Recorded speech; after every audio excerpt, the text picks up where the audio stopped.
ये उस समय की बात है जब महाराज दशरथ को कोई पुत्र उत्पन्न नहीं हुआ था। ऐसे प्रभावशाली धर्मज्ञ महात्मा महाराज दशरथ के वंश को चलाने वाला कोई पुत्र नहीं था, तो पुत्रोत्पत्ति का उपाय सोचते हुए उन्होंने पुत्रेष्टि यज्ञ करने का निश्चय किया। महाराज दशरथ ने अपने मंत्रियों को सरयू के तट पर यज्ञ भूमि ठीक करने का आदेश दिया।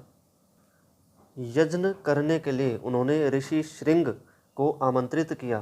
तेजस्वी ऋषि श्रृंग ने पुत्र प्राप्ति के लिए यज्ञ आरंभ किया और विधिवत मंत्र पढ़कर आहुति दी। तब अग्निकुंड से दिव्य खीर उत्पन्न हुई। वो खीर ऋषि श्रृंग ने राजा दशरथ को दी और कहा कि ये पुत्रोत्पादक और आरोग्यवर्धक है, इसे आप लीजिए, इसे अपनी पत्नियों को खिलाइए, इसके प्रभाव से पुत्रों की प्राप्ति होगी। इसके पश्चात महाराज दशरथ जी ने आधी खीर कौशल्या को दी और आधी की आधी अर्थात चौथाई भाग सुमित्रा को दिया। जो खीर शेष बची उसका चौथा भाग सुमित्रा को पुनः दिया और अब जो शेष बची वो कैकेयी को दे दी। महाराज दशरथ की वे सुंदर स्त्रियां उस खीर को खाकर अत्यंत प्रसन्न हुई और उन्होंने स्वयं को भाग्यवती माना। यज्ञ समाप्ति के पश्चात 6 ऋतुएं व्यतीत होने पर 12वें मास में चैत्र की नवमी तिथि को पुनर्वसु नक्षत्र में जब 5 ग्रह सूर्य, मंगल, बृहस्पति, शुक्र और शनैश्चर अपने उच्च स्थान में स्थित थे, कर्क लग्न में तथा चंद्रमा के साथ बृहस्पति के उदय होने पर कौशल्या जी के गर्भ से श्री राम का जन्म हुआ। सत्य पराक्रमी भरत कैकेयी के गर्भ से उत्पन्न हुए तथा सुमित्रा ने लक्ष्मण और शत्रुघ्न को उत्पन्न किया। भरत जी का जन्म पुष्य नक्षत्र और मीन लग्न में हुआ। आश्लेषा नक्षत्र और कर्क लग्न में सूर्योदय होने पर लक्ष्मण और शत्रुघ्न का जन्म हुआ। इनके जन्मावसर पर सामगान कर्ताओं ने मधुर गान किया, अप्सराएं नाचने लगी, उत्तम जाति के नगाड़े बजाए जाने लगे तथा ऊपर से पुष्प बरसाए जाने लगे। उस समय अयोध्या में एक उत्सव मनाया गया जिसमें स्त्री और पुरुषों की अपार भीड़ थी। मार्ग स्त्री पुरुषों से भरपूर थे।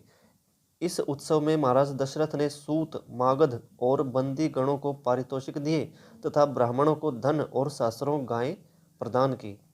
11 दिन व्यतीत होने पर चारों बालकों का नामकरण संस्कार किया गया। कौशल्या के पुत्र का नाम राम तथा कैकेयी के पुत्र का नाम भरत रखा गया।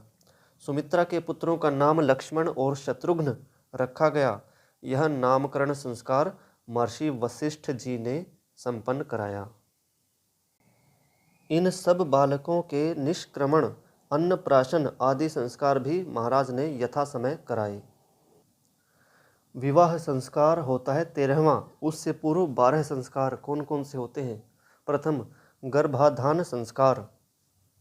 संतान प्राप्ति के लिए यज्ञ पूर्वक संस्कार अनुष्ठान करके गर्भ स्थापन करना, ये होता है गर्भाधान संस्कार। दूसरा है पुंसवन संस्कार। स्त्री में गर्भाधान के चिन्ह प्रकट होने पर दूसरे अथवा तीसरे मास में पुत्रोत्पत्ति की पुष्टि के उद्देश्य से यज्ञ पूर्वक की जाने वाली विधि पुंसवन संस्कार होती है।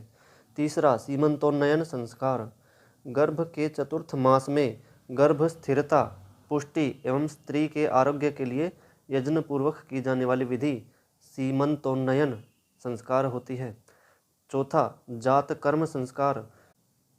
शिशु जन्म के समय किया जाने वाला संस्कार जिसमें सोने की शलाका से शिशु को असमान मात्रा में थोड़ा सा मधु और घृत चटाया जाता है। नामकरण संस्कार। जन्म के 10वें, 12वें अथवा किसी भी सुखमय दिन में बालक बालिका का यज्ञ पूर्वक नाम रखना। निष्क्रमण संस्कार। अधिक से अधिक चतुर्थ मास में शिशु को घर से बाहर भ्रमण कराने के लिए निकालना प्रारंभ करना। 7वां, अन्नप्राशन संस्कार। लगभग 6ठे मास में बालक बालिका को अन्न आदि सुपाच्य पौष्टिक भोजन का प्रारंभ कराने का अनुष्ठान अन्नप्राशन संस्कार होता है। 8वां, चूड़ा कर्म अथवा मुंडन संस्कार। प्रथम अथवा तृतीय वर्ष में बालक का मुंडन संस्कार कराना अर्थात प्रथम बार सिर के केश उतारना। 9वां उपनयन संस्कार, बालक बालिका को शिक्षा के लिए गुरु के समीप गुरुकुल में ले जाना और गुरु द्वारा उसे यज्ञोपवीत की दीक्षा देना। 10वां वेदारंभ, गुरु के समीप रहकर वेदों को पढ़ना आरंभ करना और वर्णानुसार शिक्षा प्राप्त करना। 11वां केशांत संस्कार, युवावस्था के आरंभ में यथा योग्य केश कर्तन कराना। 12वां समावर्तन संस्कार, वेदों का अध्ययन व शिक्षा पूर्ण होने पर स्नातक बनकर गुरुकुल को त्याग कर घर लौटना। 13वां विवाह संस्कार, गृहस्थाश्रम धर्म के लिए स्त्री और पुरुष का विवाह संबंध होना। शेष 3 बचे संस्कार जो विवाह के पश्चात होते हैं वो हैं वानप्रस्थ, संन्यास और अंत्येष्टि संस्कार। 16वां संस्कार जिसे अंतिम संस्कार भी कहते हैं। तो महाराज दशरथ ने बालकों के निष्क्रमण, अन्नप्राशन आदि संस्कार यथा समय पर करवाए। चारों ही राजकुमार वेद को जानने वाले, शूरवीर, परोपकारी, जनानी और सर्वगुण संपन्न थे। उनमें भी महातेजस्वी और सत्य पराक्रमी श्री राम निर्मल चंद्रमा की भांति सबके प्यारे थे। शोभा को बढ़ाने वाले लक्ष्मण जी बाल्यकाल से ही लोक हितैषी श्री राम के अति प्रिय थे। कांति संपन्न लक्ष्मण जी श्री राम को अपने शरीर से भी बढ़कर मानते थे। वे राम के बहिर्गत दूसरे प्राण ही थे। श्री राम को लक्ष्मण के बिना नींद भी नहीं आती थी और लक्ष्मण को दिए बिना वो कभी कोई मीठा पदार्थ नहीं खाते थे। जब श्री राम घोड़े पर सवार होकर शिकार खेलने के लिए जाते थे तो लक्ष्मण जी भी धनुष हाथ में लेकर उनके पीछे हो लिया करते थे। इसी प्रकार शत्रुघ्न भरत को और भरत शत्रुघ्न को प्राणों से भी अधिक प्रिय था। जब वे चारों राजकुमार ज्ञान संपन्न, सब गुणों से युक्त, लज्जाशील, कीर्तिमान, सर्व विषयों में निष्णात और दीर्घदर्शी हुए, तब उनके प्रभाव और तेज को देखकर दशरथ ऐसे प्रसन्न हुए जैसे ब्रह्मा जी लोकपालों से। वे सभी नरसिंह वेद्याध्ययन में रत, पितृ सेवा में तत्पर और धनुर्विद्या में अति प्रवीण हो गए।